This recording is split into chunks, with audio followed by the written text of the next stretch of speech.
Montage du muddler, une variante de muddler pour la pêche au saumon, montée sur un hameçon numéro 5. Donc on va débuter avec l'utilisation de fil blanc du 8-0 pour tout de suite. Puis tantôt vous allez voir, on va changer pour un autre fil.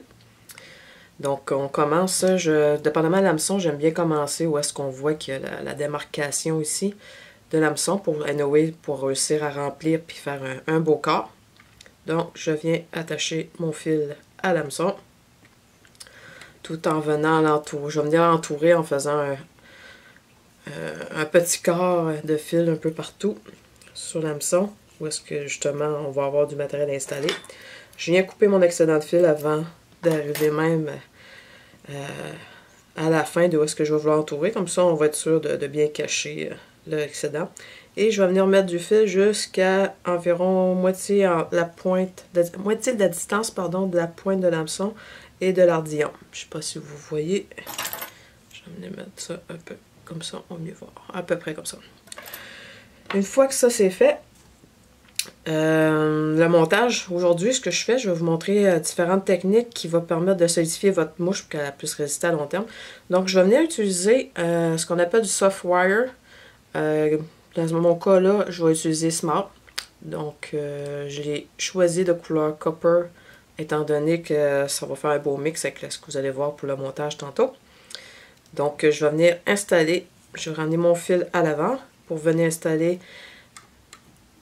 on va l'appeler mon petit filament métallique, là. Ça va être plus facile que de dire le terme. Je vais venir le déposer, le filament métallique. Vous voyez à peu près à l'encoche ce que je disais tantôt, la tête, tout ce que je vais venir remplir sur l'hameçon.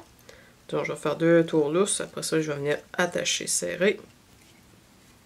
Je vais replacer mon étau. Fait que, il y en a qui préfèrent le mettre sur le dessus, là, vu que j'ai un hameçon qui est justement un peu large sur le côté, puis on veut faire une belle tête, je suis venue le déposer sur le côté.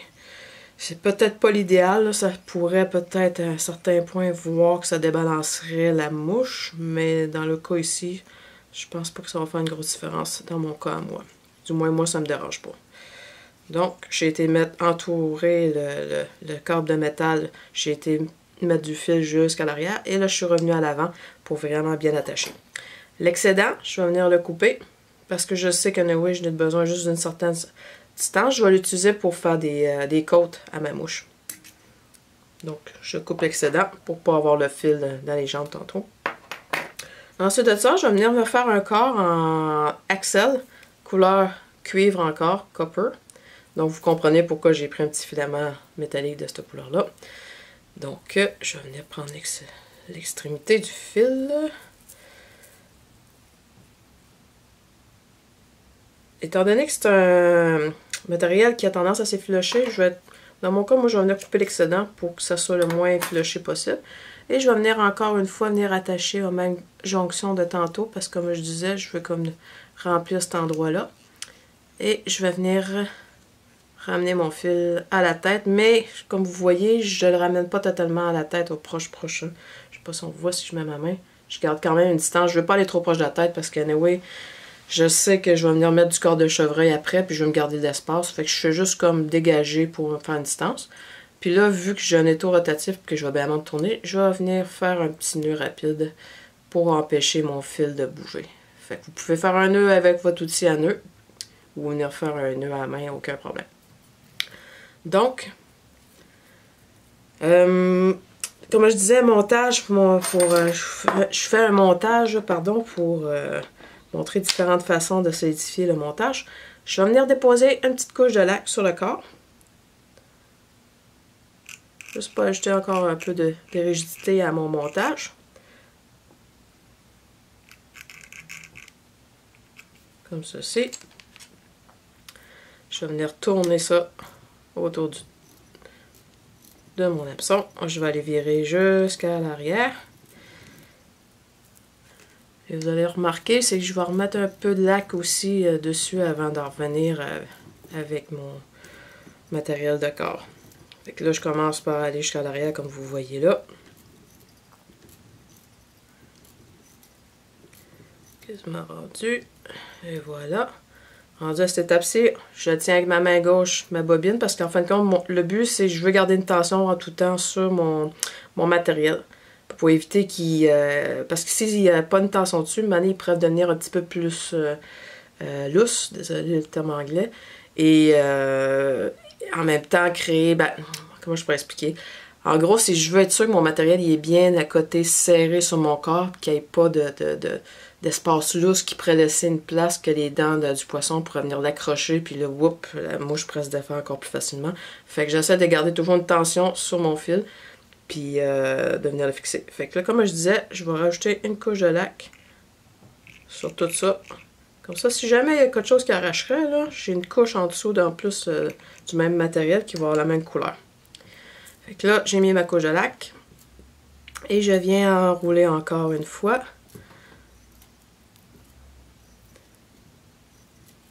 Je vais y aller quand même un peu rapidement parce que j'aimerais... bon non, j'allais dire j'aimerais le venir essuyer avec mes doigts, mais si je veux avoir une belle finition, si je vais vous montrer, je vais utiliser un outil pour venir enlever l'excédent de lac. Fait que dans ce cas-là, je vais faire un exemple avec mon outil. Puis... pour ça, il faut que j'attende qu'un peu la laque sèche même avant de l'utiliser. Fait que là, j'irai pas plus loin que ça parce que oui, je sais que je vais vouloir faire une tête avec du poil de chevreuil.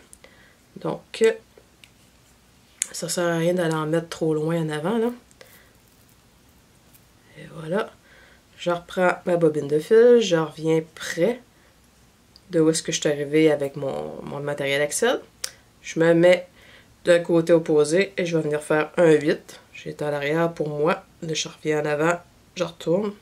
Là, je reprends ma main gauche, je fais un 8, je tourne. Et je change de main pour tenir ma bobine Excel qui va dans ma main à gauche. Et je refais un autre tour. C'est sûr que ça tient vraiment bien. Je fais une coupe de tour. Comme ça ici. Là, c'est vraiment sécurisé. Je sais que je vais venir couper mon filament Excel. Si vous voulez vraiment encore plus sécuriser, ce qu'on pourrait faire, c'est que je vais couper un petit peu plus long mon Excel. Que qu'est-ce qui serait flush. Et je vais venir prendre mes doigts avec ma main droite. Je vais tourner pour que vous le voyez. Je vais venir avec ma main droite écraser les filaments par l'avant et je vais venir tourner dessus pour venir l'écraser. Fait que vous voyez, j'ai en plus rattaché dessus. C'est très très solide là.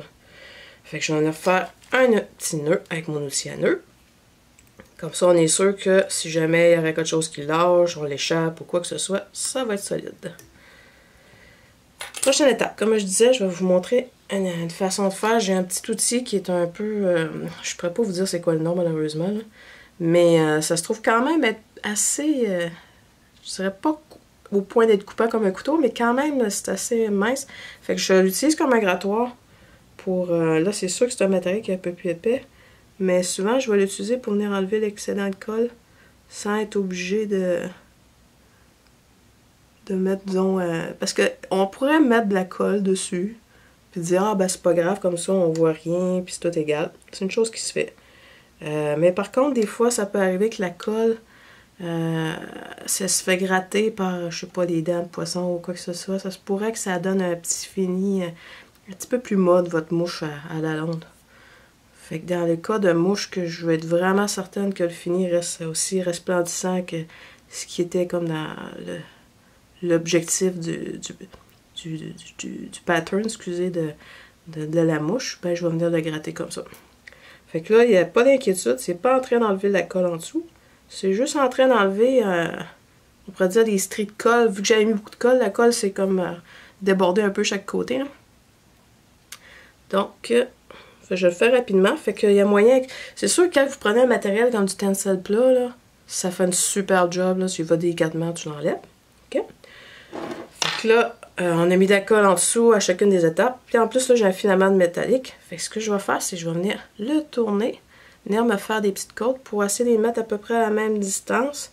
Puis je vais essayer de viser de n'en mettre pas plus que 5. Je suis rendue à 3. 4. Fait que ça, prenez votre temps quand vous faites ça. C'est pas une course. Faites-le à votre goût. En prenant notre temps, on a toujours moyen de réussir à faire vraiment de quoi de beau et esthétique. Puis là, comme vous voyez, là, ça se fond quand même dans le décor. Là, ce que j'ai fait, j'ai pris quand même un filament métallique qui est quasiment la même couleur que le corps. Fait que l'avantage, c'est que ça vient solidifier encore plus votre montage. Puis en même temps, ben, regardez, on voit pratiquement pas la différence là, de couleur et quoi que ce soit en plus. Fait que ça fait une belle job. Fait que je vais venir couper l'excédent de mon filament métallique. Comme tantôt, je l'ai coupé en laissant un petit excédent. Je le ramène par en avant. Et je viens attacher le tout pour sécuriser. Puis je vais venir faire un beau petit nœud de finition là-dessus.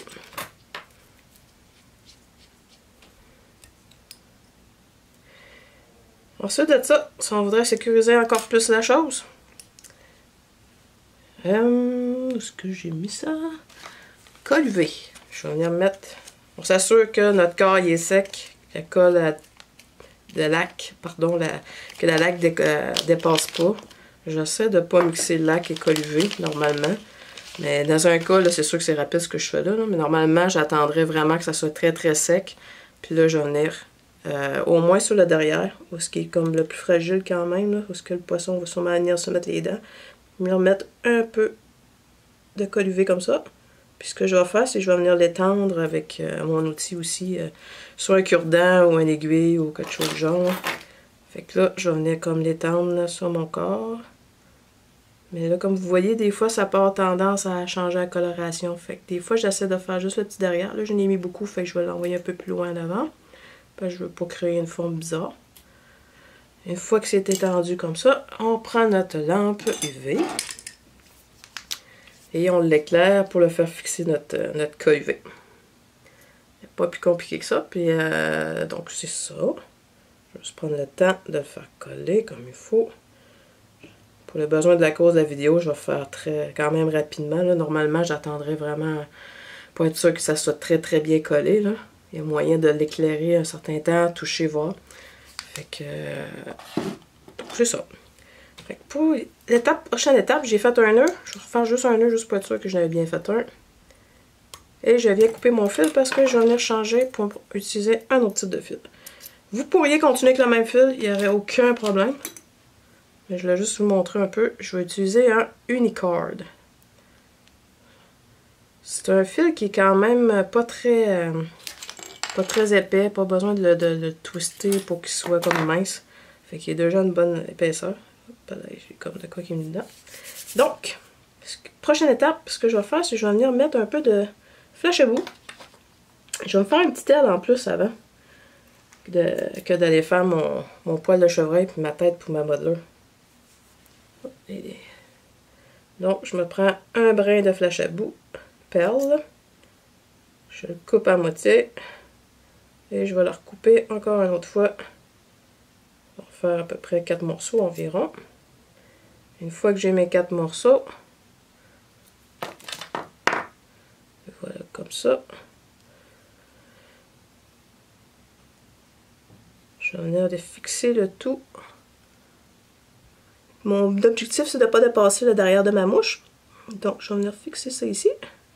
Je vais faire 2 tours lousses. Je vais venir repositionner les choses pour être sûr que c'est où ce que je voulais. Faire une petite tension par en arrière.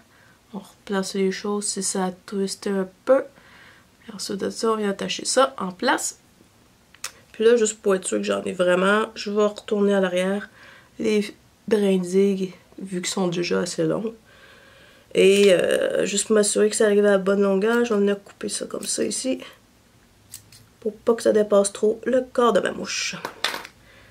Ensuite, prochaine étape, je prends du marabout blanc. Je veux juste me faire une petite aile en arrière, en dessous là, de ma modeleur. Je me prends quelques fibres, vraiment pas beaucoup. Là. Je m'en mets vraiment pas beaucoup.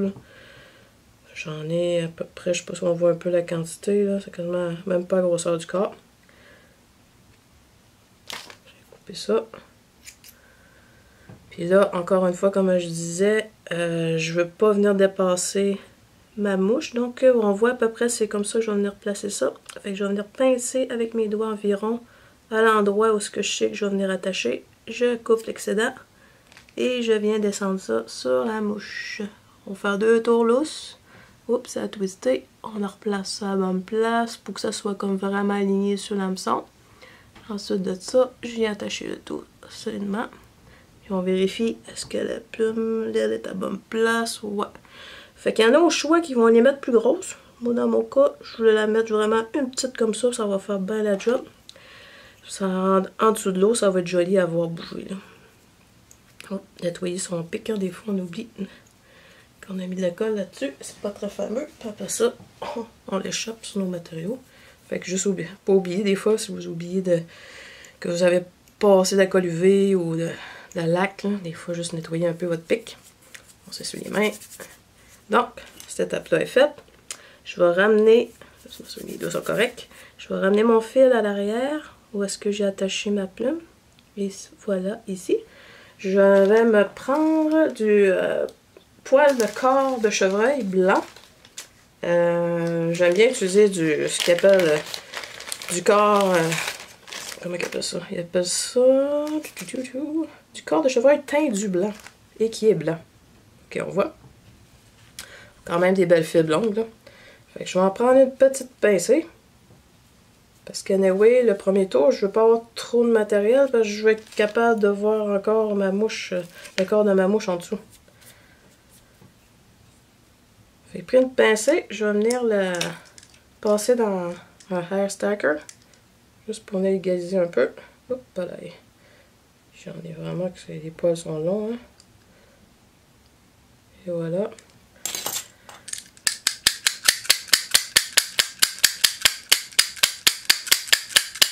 Et voilà, comme ça.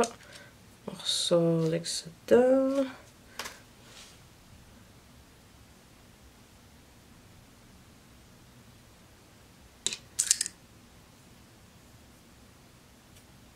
Et voilà, j'ai ma petite pincée. Là, on le voit. Je vais enlever ce qui est de trop. Donc, on va arriver à peu près à cet endroit-là pareil. Étant donné qu'on va faire une petite tête, je sais déjà que j'ai des poils de trop. Je vais juste venir couper un peu l'excédent. Je vais vous montrer ce que ça donne dans la main. Et voilà. Comme ça. C'est pas grave, anyway, on va pouvoir tailler après, là. Donc, si on regarde ce que ça donne, ça va être à peu près ici, comme ça. Je vais venir attacher là. Je vais refaire un petit check pour voir la distance. Ouais, à peu près ici qu'on va venir attacher. Je viens glisser mes doigts sur l'hameçon. Je vais venir faire un tour lousse, 2 tours lousses. Et là, le troisième, en tournant, je vais commencer à serrer un petit peu en même temps. Fait que là, ça n'a pas mis nécessairement partout. Fait que ce que je vais faire, c'est ici, je vois qu'il en manque. Je vais venir mettre un petit pincée supplémentaire. Mais vraiment, là, très très minime. Là, je vois qu'il m'en manque pas tant que ça. Là. Je vais vous montrer ça. Je sais pas si vous voyez, là, c'est minime là, comme quantité. Fait qu'au lieu de prendre le hair stacker aussi, on peut comme juste prendre ses doigts puis enlever ce qui nous dérange. Donc, ce que je disais, je vais venir déposer ça ici. Comme on disait, la petite distance à respecter. À peu près là. Comme ça. Je vais couper l'excédent. Oups. Je vais pas mettre mon flash à bout. Et voilà. On a déposé ça ici. Je vais faire... en fin de compte, quand je vais passer à travers des autres poils, je vais juste bouger d'avant à l'arrière. Mais je tiens fermement par ma main gauche la petite pincée que je veux placer parce qu'à quelque part, je veux pas qu'elle tourne. Puis là, je vais pouvoir tirer et voilà, elle est fixée à la bonne place. Ceci dit, là c'est placé, on va juste comme ramener à l'arrière les poils. Tout en essayant de s'assurer qu'on a quand même un peu partout, là. Autant en bas, autant au-dessus, là. On essaie de les ramener, c'est quand même égal. Fait que là, après ça, je vais venir bâtir ma tête, je vais venir me prendre un autre pincé. Quand même, une pas pire pincé, là, je vois que ma tête a de l'espace en masse pour faire de quoi, là. J'ai peut-être, dans mon cas, j'ai peut-être un 6 mm, là. Puis là, ce que je vais faire, c'est que la nouvelle pincée, je vais venir couper des pointes. Comme ça, je vais savoir que c'est la deuxième pincée que j'ai installée. Puis ça ne me mélangera pas à savoir c'est quoi qui était la première et la deuxième. Je viens placer ça ici. J'avais ramené mon fil vraiment comme où est-ce que que je t'ai rendu avec ma pincée. Fait que je repasse un tour, 2 tours. À partir du deuxième tour, je commence à tourner en serrant. Je vais commencer à tourner. Et voilà. Fait que j'ai comme... Je voyais tantôt qu'il ne voulait pas virer. Fait que ce que j'ai fait, c'est que je suis revenue légèrement à l'arrière en donnant du lousse. Puis hop, ça s'est placé correctement. Fait que là, gardez la tension sur votre fil tout le temps. Puis on va replacer pour voir est-ce que ça fait une belle tête. Est-ce qu'on a besoin de la remettre? Moi, je dirais que non. On va être correct avec ce pinceau-là. On n'en remettra pas plus que ça. Puis on va y faire une belle petite tête. Fait que là, je vais ramener mon fil à l'avant en allant un peu de arrière à l'avant en tournant. Puis en repoussant les poils à l'arrière, un peu comme ça. Puis en replaçant aussi en dessous. Oups. Fait que prenez votre temps. Plus que vous prenez votre temps, ben, plus que vous avez de chance de justement attraper tous les poils, là, puis de tous les envoyer en arrière, puis pas d'en avoir dans les jambes. Des fois, après ça, ça vient un peu mal commode, là, si on arrive pour essayer d'enlever... voyons, excusez, j'ai des poils dans les doigts. Si on essaie d'enlever des poils après puis les couper, c'est pas tout le temps facile. Il y a un truc avec un lighter de pouvoir les brûler les excédents, mais il existe tout le temps un risque, par contre, avec un lighter en le sens avec une allumette, là. Il y a toujours un risque que vous brûlez votre fil puis que là, vous perdez ce que vous aviez fait. Fait qu'il existe aussi des petits bisules en métal qu'on peut prendre pour venir placer, mais avec l'utilisation de vos doigts, là, vos ongles, là, vous pouvez comme placer justement les poils où ce que vous voulez, puis là, il y a moyen de venir dégager la tête. Et voilà. Fait que continuer avec ma main droite, là, ça fait le plus bel job. Sinon, ce qu'on peut faire aussi, c'est venir forcer un peu en arrière, là, mais oui, je veux pas nécessairement qu'elle soit conique, là, ma mouche, là. Et voilà.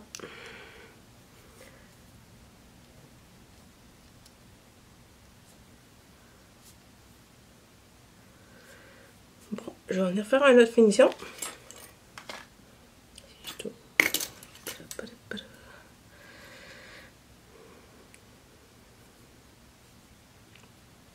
Là, j'ai été un peu vite, là.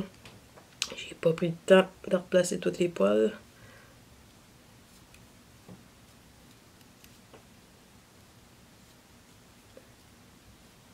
On va faire 3 tours. Une fois. Puis je vais refaire un autre 3 tours une deuxième fois. Puis après ça, je vais couper mon fil, venir mettre de la laque.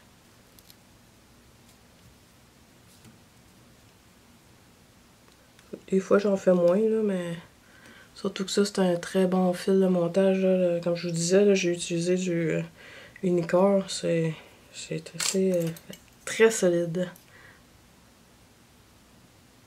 Tellement solide que des fois, mes propres ciseaux, on a besoin de couper. Donc, je vais mettre un petit peu de laque, malgré que je pense que je vais attendre, je vais faire ma tête. Puis après ça, je vais venir mettre la laque. Pour pas... Parce que des fois, pourquoi? Parce que des fois, je vais mettre de la laque, puis là, je suis en train de tailler, puis là, les poils vont venir coller dans la laque. C'est pas tout le temps très, très intéressant. Fait que là, ce que je vais faire, c'est que je vais venir couper à 45 degrés, tout le tour.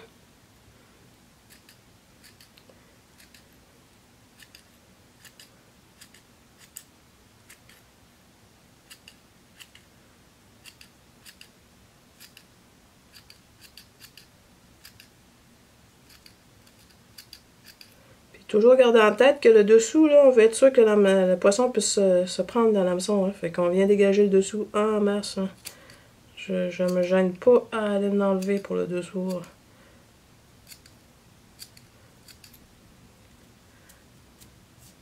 Des fois, on fait juste essuyer un peu les poils.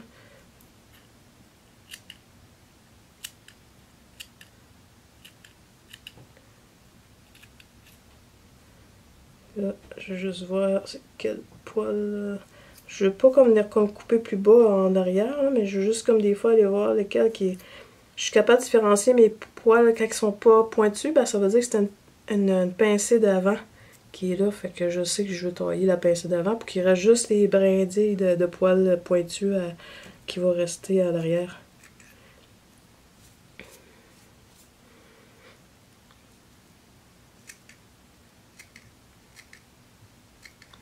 Puis ça, là, je vais aller vite pour la fin de... les fins du vidéo, là, mais prenez votre temps, c'est pas une course. Allez pas à ma vitesse, là, prenez vraiment le temps de voir, ok, où est-ce que vous voulez tailler. Puis ça va faire une très belle job, là.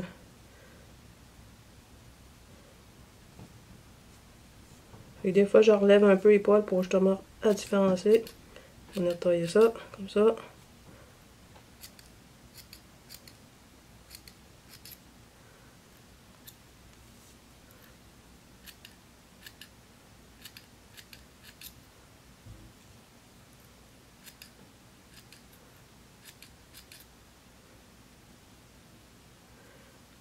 J'essaie de voir en même temps s'il y en a qui sont pas pointus, là. J'essaie de les attraper et venir les taper. Pour plus les avoir.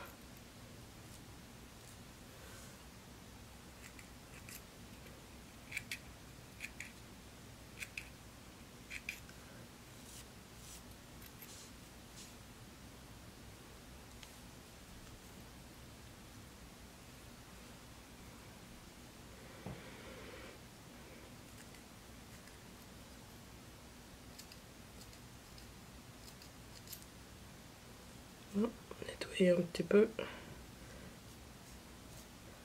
Je sais pas si vous voyez, là, ça commence déjà à avoir une belle petite coupe, là.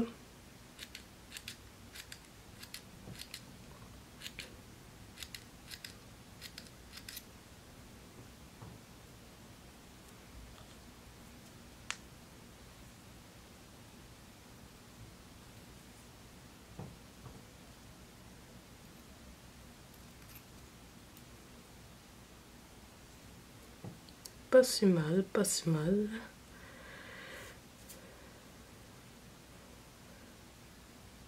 Non, mais je disais, c'est important qu'on soit...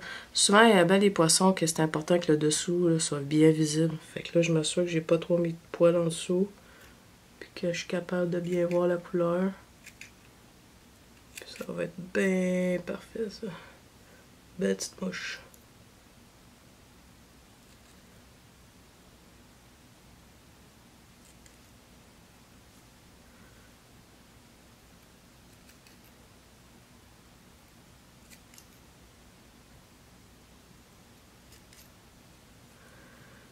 Bon, on regarde ça. Est-ce que c'est beau?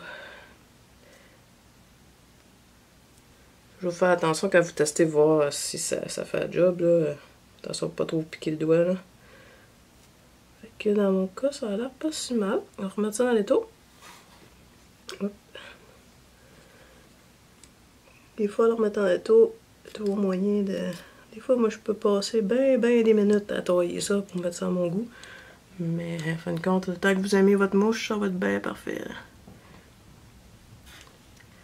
Ah, pas pire. Fait que ce que j'ai fait, même, j'ai même taillé un peu plus à ras, en angle, mais plus serré à chaque côté. Puis un peu moins sur le dessus. Fait que ça a l'air pas si mal. Donc, comme je disais, on va aller mettre de la laque.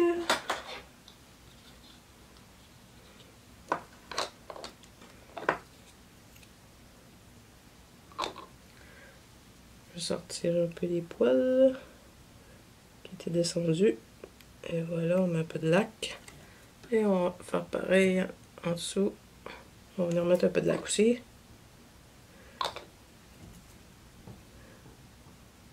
Et voilà, une belle petite mouche. Moi, personnellement, je vais l'utiliser autant au saumon qu'à la truite. Étant donné que je sais que moi, où ce que je pêche, les truites, ils aiment bien ces couleurs de mouche-là aussi. Fait que ça fait pas mal ça. Et voilà. Bon montage!